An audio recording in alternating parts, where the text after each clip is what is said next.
quiero agradecerle al Señor en su santa misericordia. Cuando yo vine aquí a la iglesia, la primera vez, era un jovencito, estuve un tiempo aquí en la iglesia, no era acá, era allá en la esquina, y estuve en el primer culto que se hizo en este edificio. No estaba chorreado todo el piso, bueno, fue un asunto muy bonito, muy lindo. Tuve la oportunidad de estar ahí, luego no estuve más, me casé y el Señor me volvió a llamar a esta iglesia, a trabajar en este lugar y por un montón de cosas que tal vez un día podamos compartir. Dios fue misericordioso conmigo, con mi familia, y hoy ya tenemos 28 años de estar aquí en la iglesia. Entonces fue una linda y maravillosa travesía que el Señor nos permitió iniciar y que al parecer todavía no se acaba, ¿verdad? Nunca supe si esta era la iglesia donde iba a morir sirviendo, era solo una preparación para ir a otro lugar, pero parece que el Señor quiere que me saquen de aquí con los pies para adelante, ¿verdad? Si es que Cristo vive por la iglesia. Pero ha sido una bonita bendición y yo quiero agradecerles a todos los que siempre me tienen en sus oraciones. ¿Qué es lo mejor que se puede hacer por un pastor? ¿Qué es? Orar por él. Y que el Señor me los bendiga grande, rica y maravillosamente. Testimonios montones, pero gracias al Señor por estos 28 años de estar aquí en la iglesia. Ok, vamos a abrir nuestras Biblias en el Salmo 94. Salmo 94. Los salmos son el himnario de alabanza del pueblo de Israel. El Salmo 94 es ese salmo donde el santo se pregunta por qué a los impíos les va bien y por qué a los que temen al Señor a veces no les va tan bien. Es la eterna pregunta. Tal vez usted dice, mi vecino es un adúltero, un alcohólico, le pega a la mujer, maltrata a los niños, y yo veo que siempre le va bien, todos los años le va mejor, cada año sigue prosperando. Antes se iba de vacaciones a las playas del Pacífico, ahora andaba en México. Este hombre cada vez le va mejor. Y yo me quedo viéndolo, y yo que soy hijo de Dios, y que lo sirvo, y que lo amo, y que predico, y todo, Señor, ¿por qué es que a mí no me va tan bien como él, si él no es tu hijo? Primero, no deberíamos de compararnos con los que no tienen a Cristo, porque el que tiene a Cristo, lo tiene todo. El Señor sabe cómo me bendice, cuándo me bendice, por qué me bendice. A veces mi vida no implica que Dios no me quiera bendecir, sino que yo no ando en un camino de obediencia hacia Él. A veces resulta que lo que yo estoy haciendo no lo hago para la gloria de su nombre, sino estoy buscando hacerlo para mi propia gloria. A veces yo le digo, Señor, bendice mis planes, pero no son los planes de Él. Hay tantas cosas que habría que analizar de manera particular. ¿Por qué es que a uno les va bien y a otros no les va tan bien según los ojos de los hombres? Pero me encuentro con este Salmo 94 y me voy al verso 12 y dice, bienaventurado el hombre a quien tú, Jehová, corriges y en tu ley lo instruyes para hacerle descansar en los días de aflicción, en tanto que para el impío se cava el hoyo. Bienaventurado, la palabra bienaventurado, feliz, dichoso. Dichoso yo que tengo una secretaria que me atiende, me cuida. ¿Ah? Ok, bienaventurado, feliz, dichoso. ¿Por qué? Yo no me siento bienaventurado, no me siento feliz, no me siento dichoso. A veces me siento triste, me siento afligido, me siento opacado, me siento quebrantado. A veces me siento como con ganas de que el Señor me llame, no estar acá. Y por otro lado Dios dice, usted es un bienaventurado. Pero es que los pensamientos de Dios y mis pensamientos no son los mismos. Y los caminos del Señor y mis caminos no son los mismos. Soy un bienaventurado, ¿por qué? Porque soy un hijo de Dios.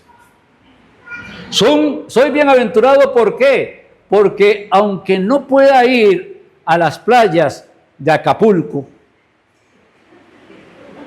si me muero hoy, voy a ir a la gloria eterna, voy a estar con el Padre, voy a disfrutar de la mansión celestial, que es mía porque el Señor ya me la dio. Porque tengo una salvación segura. Tal vez usted está sentado en su banca y usted está luchando si eso no es salvo. Tal vez usted está ahí pensando, si me muero es capaz que me voy al infierno. Tal vez usted está luchando porque usted quiere que el Señor se acomode a sus pensamientos y usted no se quiere acomodar a los pensamientos de Dios y sabe que al final del camino Dios no va a doblar su codo y el que sale perdiendo es usted. Tal vez usted está luchando porque ha vivido una religión y nunca ha tenido a Jesucristo como único y suficiente Salvador de manera real. Tal vez usted tiene un dolor profundo en su espíritu porque no se ha quebrantado delante del Señor. Pero los que sí tenemos a Cristo somos dichosos, felices, absolutamente. Es un asunto de cómo empiezo a ver, si empiezo a ver las cosas con los ojos del mundo o empiezo a ver las cosas con los ojos de Dios. Soy bienaventurado, soy dichoso. Dios me ha bendecido a mí conforme Él ha querido bendecirme, le ha bendecido a usted conforme Él ha querido bendecirle. Pero a veces no somos agradecidos con las bendiciones que tenemos. Hoy nos levantamos con un techo, con abrigo, con comida, y nadie se acordó de darle gracias a Dios por lo que no merecemos, por lo que no deberíamos de tener, por lo que otros muchos en muchos lugares del mundo están deseando y anhelando, y nosotros no pudimos ni decirle, Señor, gracias. Por montarse al carro y darle la vuelta a la llave para que me trajera a la casa del Señor. O tener la oportunidad de pagar un Uber y tener el dinero para hacerlo.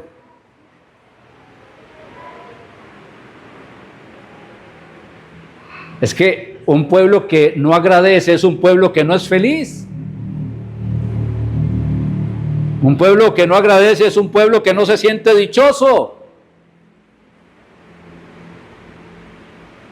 El hombre casado que dice, Señor, gracias por mi esposa. El padre de familia que dice, gracias por mis hijos. El abuelo que es coronado con los nietos, pero no se acuerda de ver las bendiciones que Dios le ha dado, que Dios le ha provisto. Lo que Dios ya me dio y lo que falta por darme. Lo que Dios ya me proveyó y lo que todavía quiere proveerme más mientras esté en este mundo. No estoy hablando de las cosas que nos esperan en los cielos, estoy hablando de este mundo. Dios me ha bendecido mucho, muchas veces y de muchas maneras.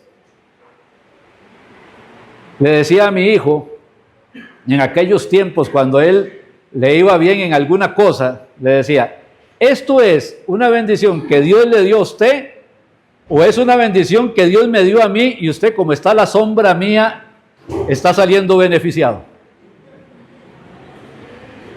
Más cuando se había portado mal en algo y le iba bien. Esto es una bendición que Dios me dio a mí y usted, como está a la sombra mía, usted está saliendo bendecido en esto.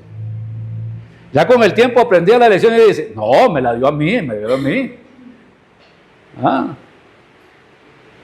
Y Dios en su misericordia quiere seguirme bendiciendo. A veces no dándome lo que yo le pido, lo que yo quiero, lo que yo sueño, lo que yo me imagino, sino dándome algo que es muchísimo mejor, lo que Él quiere, lo que Él desea para mi vida. Soy bienaventurado, soy bienaventurado, lamentablemente es que no lo he entendido. Lamentablemente es que soy un hombre necio. Ahora me llama la atención esa palabra hombre, dice bienaventurado el hombre. Uno dice hombre de género, no, este es en esta particular palabra de hombre aquí está hablando del hombre que es valeroso, del hombre que es guerrero, del hombre que es duro, el hombre que es de decisión, de determinación,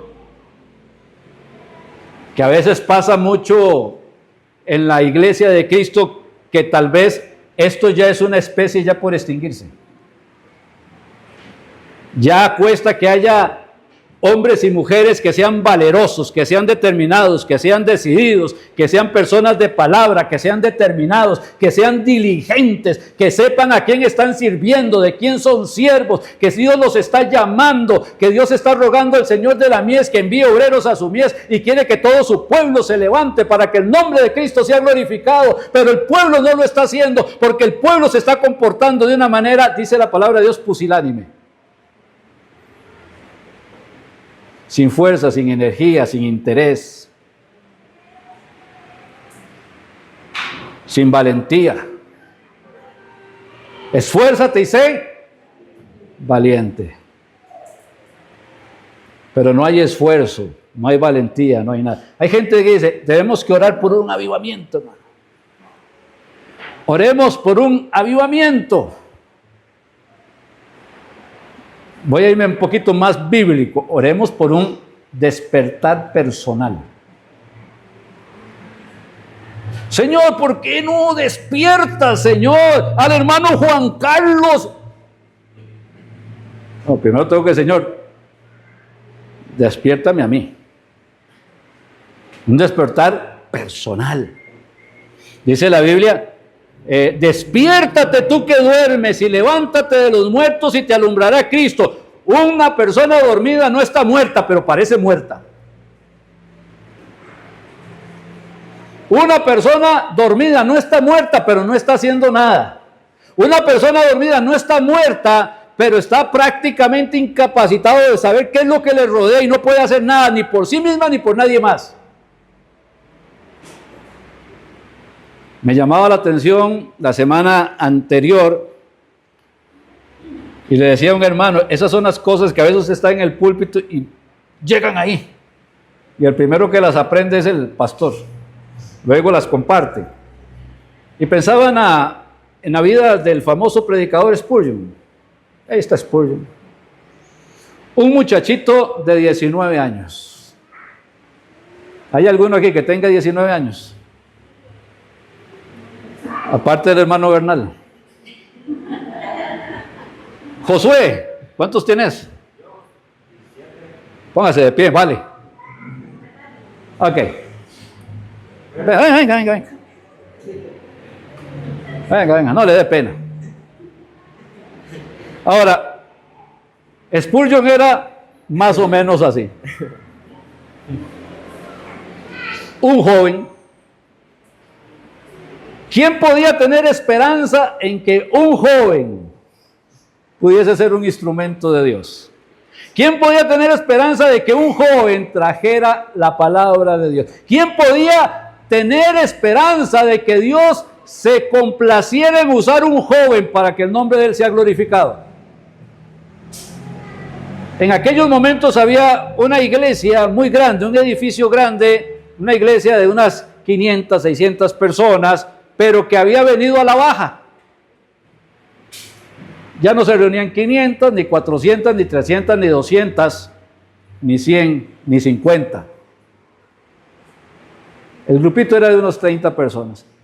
E invitaron a un joven, me imagino porque nadie más quería ir a predicarle a un grupito de 30, todos los demás eran muy importantes como para ir a predicar a un grupito de 30, e invitan a un joven. Y aquí está el joven,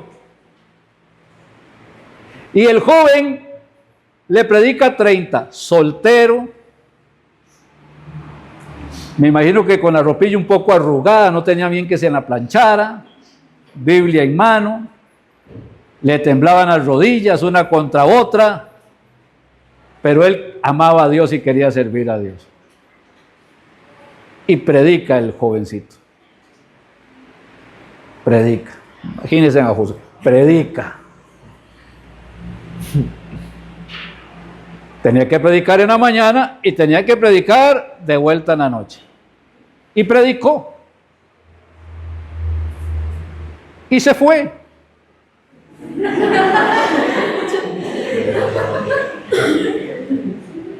Y se fue preguntándose si lo habrá hecho bien. Y se fue preguntándole si en lugar de haber sido bendición había ofendido a Dios. Y se fue preguntándose por qué había aceptado la invitación de ir a ese lugar a hablarle a esas personas. Y se fue impresionado por el lugar y sentía que no había llenado de ninguna manera las expectativas de nadie. Porque cuando predicó nadie dijo amén, nadie dijo gloria a Dios, nadie dijo aleluya, nadie dijo nada. Estaban como el hermano tal que a veces lo vuelve a ver, usted está durmiendo.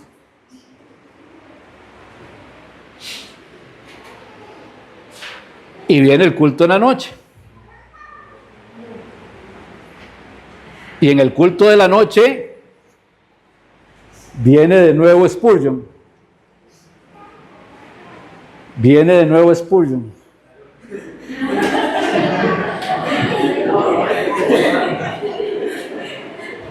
Uno por uno. Viene de nuevo Spurgeon. Y cuando Spurgeon mira, está la iglesia completamente abarrotada. No cabe un alfiler. Todos los asientos están llenos. Hay gente de pie al final del pasillo. ¿Qué pasó? Que Spurgeon después se fue en la mañana y fue a tocar puertas para invitar gente. No. Las personas que estaban en la iglesia escucharon el mensaje de un joven de 19 años que se levantó a predicar el evangelio. La iglesia escucha el mensaje, se anima y se fueron ese domingo sin que fueran organizados. Se fueron ese domingo a invitar personas. Y la iglesia se llenó por algo que hizo ¿quién? Dios a través de la iglesia, pero la iglesia se motivó y lo hizo.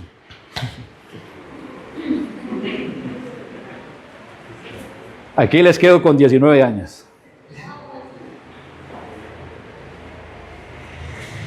La iglesia adolece en este momento de gente fiel, de gente obediente, de gente dedicada, de gente que ponga sus ojos en Jesús, autor y consumador de la fe, de gente que quiera servir al Señor, de gente que entiende que tiene un regalo precioso de salvación, de vida eterna, que necesita irlo a compartir, que no debe ser egoísta, que no debe ser negligente, que la vida eterna de otra persona se la está jugando en este momento, porque puede morir en cualquier momento y necesita escuchar el mensaje de salvación y no lo está escuchando, porque hay negligencia dentro de nuestros corazones, porque no queremos levantarnos a servir y hacer la obra que Dios nos ha mandado a hacer.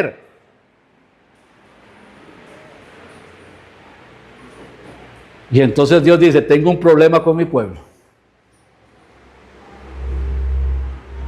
Los bendigo, los tengo entre algodones. Duermen con almohaditas de plumas.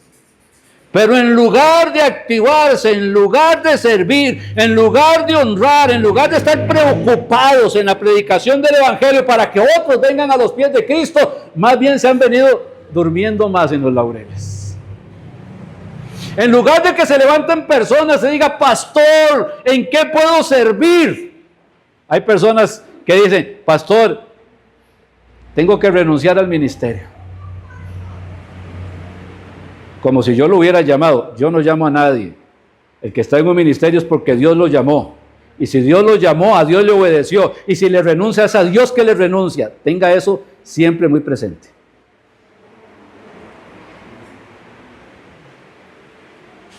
Y dice Dios, ¿qué hago con mi pueblo? ¿Qué hago con mi pueblo?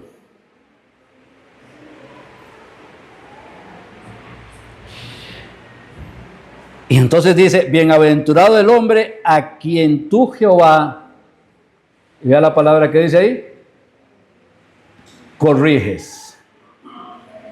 No castiga, corrige. No confundamos los cristianos el castigo con la corrección. Dios no castiga a los cristianos, los corrige, porque Cristo ya recibió mi castigo en la cruz del Calvario. Todo mi castigo, toda la ira de Dios cayó sobre el Señor Jesús cuando estaba en la cruz del Calvario, cuando la sangre de Cristo fue derramada en la cruz del Calvario por usted. Cuando esa sangre limpia, pura y maravillosa y divina se derramó en la cruz del Calvario para limpiar sus pecados. Cuando el Señor toma todos mis pecados, los carga en el cuerpo de Cristo y Cristo recibe el castigo y luego toma esos pecados, los lanza a lo profundo de la mar y no se acuerda más de ellos porque Cristo recibió el castigo. Amén.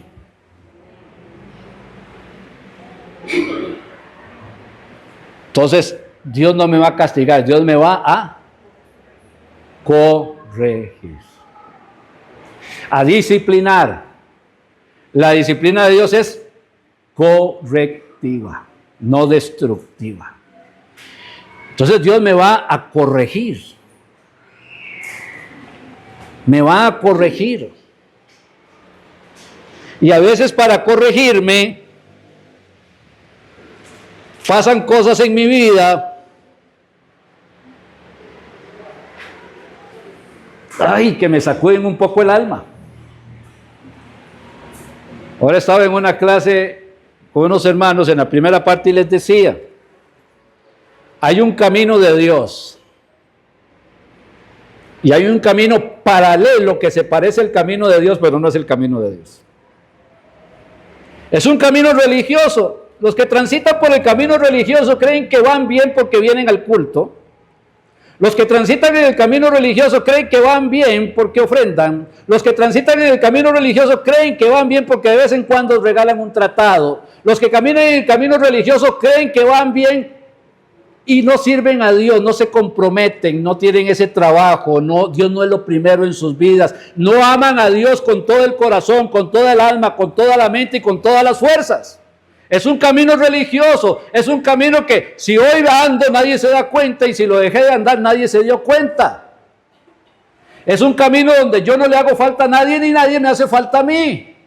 Hay algo que me hace andar por ahí. Es un camino paralelo, pero no es el camino de Cristo.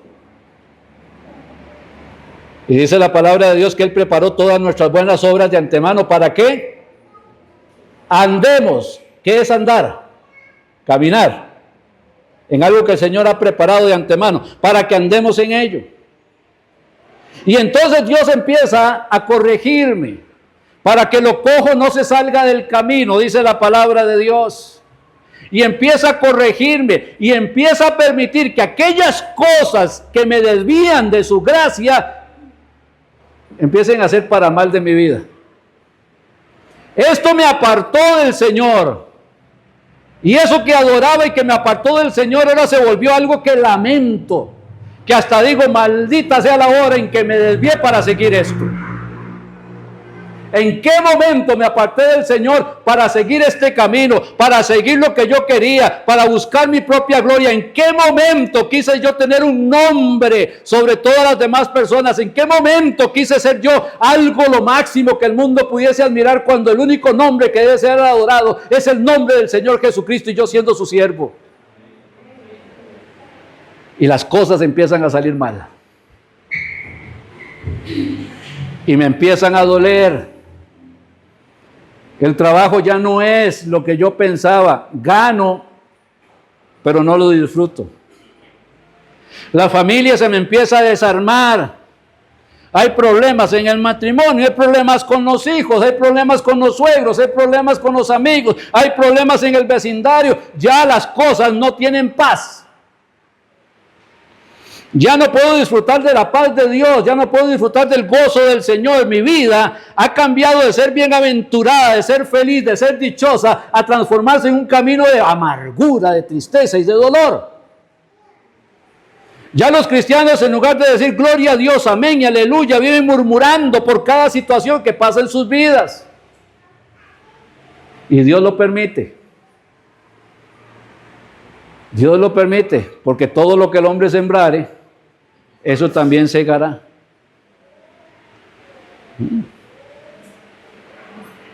A veces la riqueza me la forjo yo y parece de bendición al principio, pero si esta no viene de Dios es para mal de mi vida. Desobedezco al Señor y en lugar de esperar en el Señor la persona que Dios me quería dar, me uní en yugo desigual para destrucción de mi vida. En lugar de seguir en el trabajo donde Dios me puso, donde tenía que ser luz del mundo y sal de la tierra para bendecir a esas personas, tomé la posición que no tenía que tomar y me fui al lugar donde no tenía que irme para destrucción de mi vida. Y no es culpa de Dios, dejemos de culpar a Dios. Deberíamos de venir arrepentidos ante el Señor y pedirle perdón por nuestra necedad. Señor, ¿por qué no me bendices? Porque Dios no bendice un plantío de cizaña. Dios bendice un plantío de trigo, pero no de cizaña. Y si lo que he estado sembrando no es lo que Dios quiere que siembra, entiendo que estas cosas tienen que pasarme a mi vida. Y Dios corrige. Ahora, no hay nadie que Dios no haya corregido. Dios al que ama, disciplina y azota a todo aquel que recibe por hijo. Tal vez usted ahorita está recibiendo una disciplina de Dios. O tal vez usted dice, a mí me va bien. Estoy en paz, estoy tranquilo. Estoy en una buena empresa. Todo está saliendo de la mejor manera. Y mañana usted llega y resulta que la empresa se va del país y usted se quedó sin trabajo.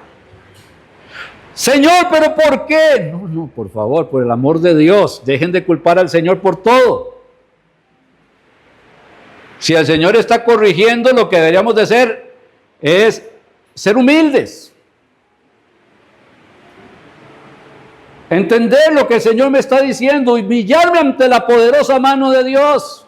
Que se corrija el camino, que ande por la senda que el Señor ha trazado, por el camino que Él ha establecido para mi vida. Que entienda que cuando recibí a Jesucristo, Él se transformó en el Señor de mi vida y yo en un siervo de Él. ¿Por qué la iglesia se levantó después de que escucharon al joven Spurgeon esa mañana? Porque entendieron el mensaje. Y no se fueron como algunos tal vez piensan, bueno, voy a ir a almorzar, tengo que ir a visitar no sé qué, o me voy para el trabajo, voy a ir a... No, tenía en su mente que el Señor le había hablado a su corazón y que tenía que hacer algo con lo que el Señor le dijo. Y se levantaron a obedecer. Y a la predicación del joven Spurgeon se le sumó que 30 personas se levantaron llenas de amor, llenas de energía y con la bendición de Dios. Y en la noche el templo estaba lleno y en la noche muchas almas llegaron a los pies de Cristo y no dejaron de seguir llegando a los pies de Cristo culto tras culto, tras culto, tras culto. ¿Qué es que Dios ya nos salva? Ustedes saben que sí. Ustedes saben que sí. Pero si hemos dejado de amar a Dios con todo el corazón, alma, mente y fuerzas, consecuentemente hemos dejado de amar al prójimo. Por lo tanto, no me importa si ese prójimo se va o no se va al infierno, aunque ese prójimo sea mi familia. Porque estoy muy ocupado, tengo muchas cosas que hacer, porque mi camino está desviado, no es el camino de Dios. Porque no ando buscando el reino de Dios y su justicia, estoy buscando mi propio reino. Porque fue el Señor Jesús el que dijo, en los negocios de mi Padre me es necesario estar, yo no lo he dicho. Entonces el Señor dice, el pueblo está cómodo, necesitamos despertarlo. ¿Y la manera de despertarlo cuál será? Que las pruebas, las dificultades, las circunstancias me hagan entender lo pequeño que soy delante de su grandeza. que me humillen ante su poderosa mano para poder glorificar su nombre. Así que cuando el Señor me está corrigiendo, me está amando. Me quiere traer hacia sí, hacia su bendición, hacia su gracia, hacia su misericordia. Somos muy dedicados en muchas cosas, pero muy poco atentos en las cosas que realmente valen. El que trabaja para el Señor, trabaja para un reino eterno. El que trabaja para los hombres es algo perecedero. Pero el que trabaja para el Señor parece que no entiende que está trabajando para el Señor. ¿Qué es más importante, el mensaje de la primera parte o el de la segunda? ¿Qué es más importante, la alabanza de la primera parte o de la segunda? ¿Qué es más importante, el culto del domingo o el trabajo que se hace los miércoles para poder ser bendecidos? ¿Qué es más importante, queridos hermanos? La palabra de Dios es el regalo que Dios nos está dando para edificar nuestras vidas, para renovar nuestras mentes, para transformarnos, para hacernos hijos de Dios, siervos de Él, para dejar de ser pusilánimes, dormidos, y nos levantemos como un pueblo valiente que quiera glorificar el nombre del Señor.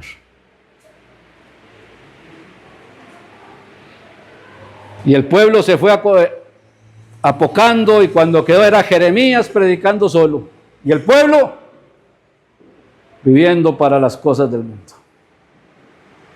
Eliseo le tocó predicar solo porque el pueblo viviendo para las cosas del mundo. Este es un año que si en la obediencia del Señor andamos, hermanos, debería ser un año que lo terminemos con muchas almas en los pies de Cristo, mucha gente bautizándose en el nombre del Padre, del Hijo y del Espíritu Santo, mucha gente reconciliándose con Dios, mucha gente queriendo servir a Dios, mucha gente en consagración, mucha gente en obediencia.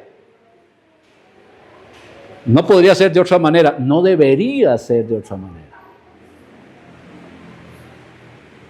Queremos hacer las cosas a nuestra manera y que Dios nos bendiga. Y la Biblia dice que apartados de mí,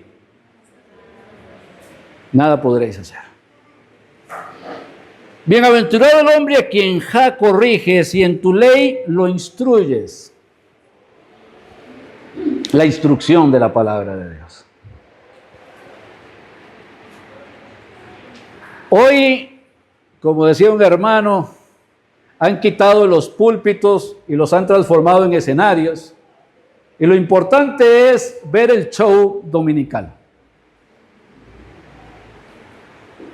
Me enseñaba Matías, mi nieto, una iglesia en Argentina, donde agarraron los cantos de la barra brava del Boca Juniors, como decir que agarren los cantos de la Galería Sur ahí, del Ricardo Saprissa, ¿verdad? Y los transformaron en cantos para el Señor, al mismo ritmo de la gradería.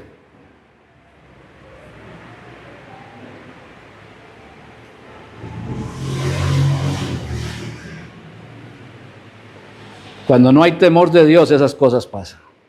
Cuando no hay temor de Dios, se quita el púlpito y se quita la Biblia de la vida de las personas. La Biblia es lo que tiene que ser predicado, única y exclusivamente la Biblia. Una iglesia que predique la palabra de Dios, una iglesia donde defendamos la palabra de Dios, una iglesia donde nadie esté satisfecho si no se está predicando la palabra de Dios. Porque la palabra de Dios es la que enseña, la que corrige, la que instruye, dice ella misma.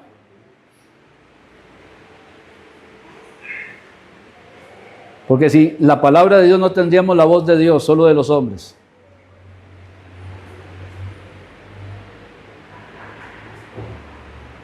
Deberíamos orar para que Dios nos dé sed de Él, sed de su palabra, sed de venir, sed de escuchar, sed de aprender, y no solamente de llenarme de conocimiento, sino que ese conocimiento renueve mi mente y mi corazón y me haga esforzado y valiente y me despierte de entre los muertos para poder ser luz del mundo y sal de la tierra y glorificar su nombre.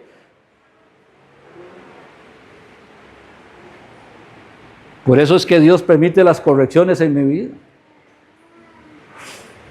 Aquel que no tiene a Cristo anda en Acapulco, ¿qué vamos a hacerle? Quizás no regresa, se ahoga. Y Dios me tiene aquí y estoy pasándola difícil. Pero Dios me está corrigiendo porque me ama.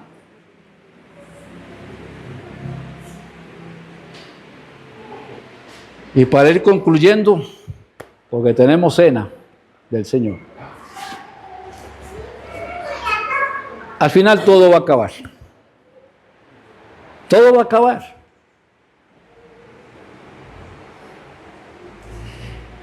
Un día, tal vez pronto, ya voy a estar delante del Señor.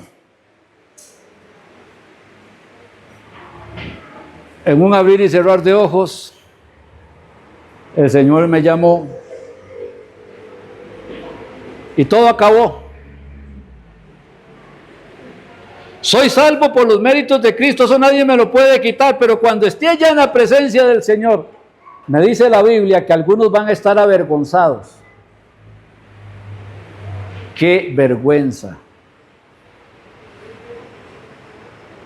Señor, yo te quería servir, pero no me diste tiempo. Toda una vida de tiempo y no me diste tiempo.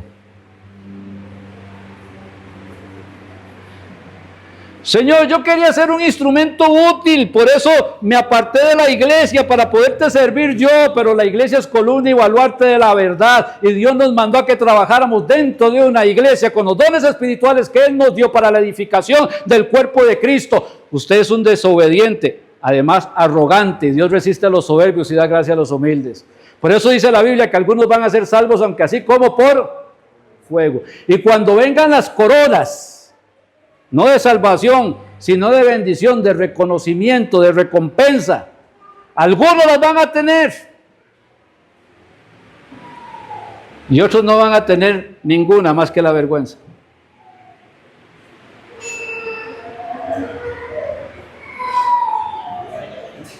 Hoy tiene que ser un día de cambio.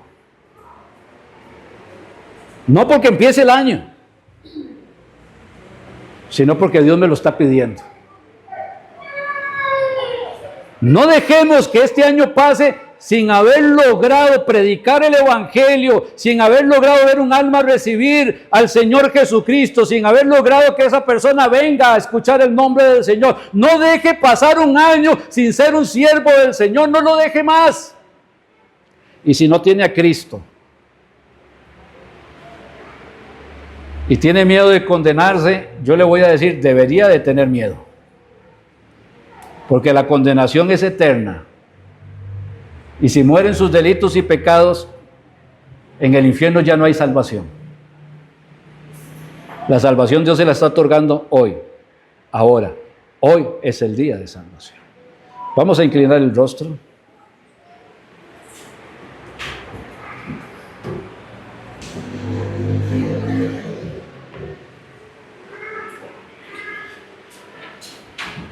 Mi hermano, no sé qué le dijo el Señor esta mañana, eso es entre usted y Él. Lo que el Señor le haya hablado, bendito sea su nombre. Pero si Dios le habló, no sea maleducado y respóndale algo. Dígale, sí Señor, no Señor, respóndale. Hable con Él, Él está hablando con usted. Y si hay alguien que no conoce a Cristo, no digo si no conoce la iglesia, si no conoce Juan 3:16, si no conoce a Cristo, si ha endurecido su corazón, si se ha rebelado ante el Señor, si no se ha quebrantado delante de su palabra, si no ha querido recibir su amor, pero hoy lo ha entendido y el Espíritu le ha guiado al arrepentimiento, reciba a Jesucristo como único y suficiente Salvador. Haga de su corazón un altar y dígale, Señor, en el nombre de Cristo te pido que perdones mis pecados, que me laves con la sangre derramada en la cruz del Calvario de tu Hijo Jesús. Y en este momento invito a que Jesucristo entre en mi corazón para que sea el Salvador y el Señor de mi vida. en Cristo Jesús. Amén. Y amén. Y amén. Amén. Bueno, para tomar la cena del Señor hay que tener a Cristo en el corazón, haberse bautizado en el nombre del Padre, del Hijo y del Espíritu Santo. La cena del Señor es una ordenanza, no es una invitación, es una ordenanza, así que hay que obedecer. Y si hay algo en lo que usted no esté bien con el Señor, hable con el Señor, pídale perdón, póngase a cuentas con Dios y disfrutemos del compartir la cena del Señor para la gloria de su nombre. Vamos a ponernos en pie y vamos a orar. Padre amado, en el nombre de Cristo, te pido, Padre, que nos perdones, Señor, si hemos pecado, si te hemos ofendido, si tenemos algún pecado, Señor, que no lo sepamos, Señor, alguno que ignoremos. Lávanos, Señor, más y más de nuestro pecado, límpianos de toda nuestra maldad. Si hemos cometido algún pecado, Dios, que no podemos resolver en este momento, te pedimos perdón y la gracia que al salir de aquí, Señor, podamos, Señor, resolverlo. Te pedimos, Padre, que nuestro corazón entienda que al celebrar la cena es un memorial de aquel día en que nuestro Señor Jesús iba, Señor, a ser llevado preso, iba a ser azotado, iba a ser golpeado con azotes, iba a ser golpeado, coronado de espinas, crucificado en una cruz y cargando en esa cruz con nuestros pecados, recibió nuestro castigo y resucitó al tercer día para que como Él resucitó, los que le hemos recibido también resucitemos con Él. Que este memorial, Padre, lo podamos celebrar en santidad, en pureza y en conocimiento pleno. Te lo pido en Cristo Jesús. Amén. Amén. Pueden pasar. Porque yo recibí del Señor lo que también os he enseñado, que el Señor Jesús, la noche que fue entregado, tomó pan y habiendo dado gracias, lo partió. Al partir el pan, simboliza el quebranto del Señor Jesús en la cruz del Calvario. Los azotes, la corona de espinas, el haber sido traspasado por los clavos, una lanza en su costado, recibiendo el castigo de nuestros pecados. Pero también al partir el pan, simboliza que el pan es suficiente para seguirlo compartiendo con otro que necesite a Cristo y otro que necesite a Cristo y nunca dejar de compartirlo. Es un llamado a saber el precio de nuestra salvación y un llamado a nuestra responsabilidad cristiana de compartir al Señor Jesucristo con el necesitado. Y habiendo dado gracias, lo partió y dijo: tomad, comed, esto es mi cuerpo que por vosotros es partido, haced esto en memoria de mí. Comamos.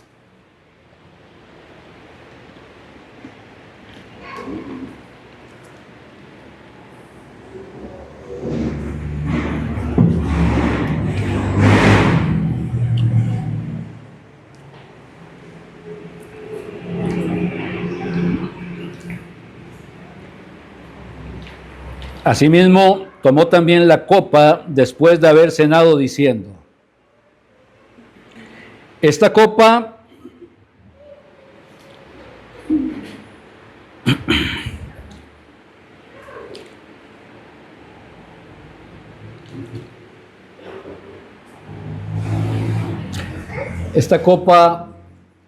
simboliza la sangre derramada del Señor Jesús en la cruz del Calvario, que me limpia mis pecados. Pero también simboliza un pacto nuevo, un pacto eterno, inquebrantable, de salvación, de vida eterna que tenemos en el Señor. La salvación que recibimos es por gracia. no por mérito. Y al tener y poder celebrar esto y recordar que el vino representa esa sangre del nuevo pacto, estamos hablando de una salvación que es segura, perfecta, perpetua, total, absoluta, maravillosa, y que debemos de estar más que agradecidos. Y poder vivir en consecuencia en un agradecimiento real, sabiendo que si estamos en esta tierra es con el propósito de compartir esta salvación tan grande con los otros que todavía no la tienen. Dice, asimismo tomó también la copa después de haber cenado diciendo, esta copa es el nuevo pacto en mi sangre. Haced esto todas las veces que la bebiereis en memoria de mí. Bebamos.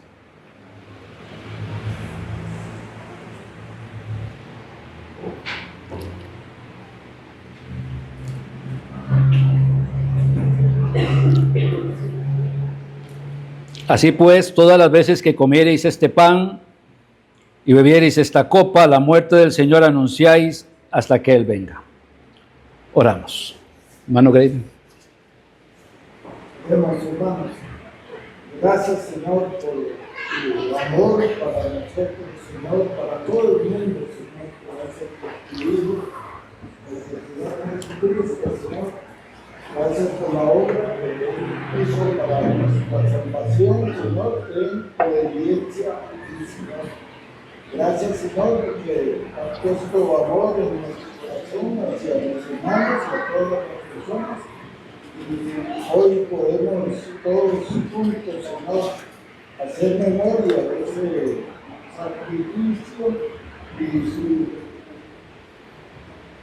la obra, Señor, que tú has hecho en nuestros días para salvación, Señor. Gracias por todo, Señor, por todo lo que has traído, Señor, con Cristo a nuestra vida, Señor. Gracias por esta iglesia, por los hermanos, Señor. Pedimos, Señor, para que podamos seguir juntos, Señor, haciendo tu obra en obediencia a ti, Señor. Gracias por todo, Señor, que le pedimos todo en nombre de nuestro Señor Jesucristo. Amén. Amén.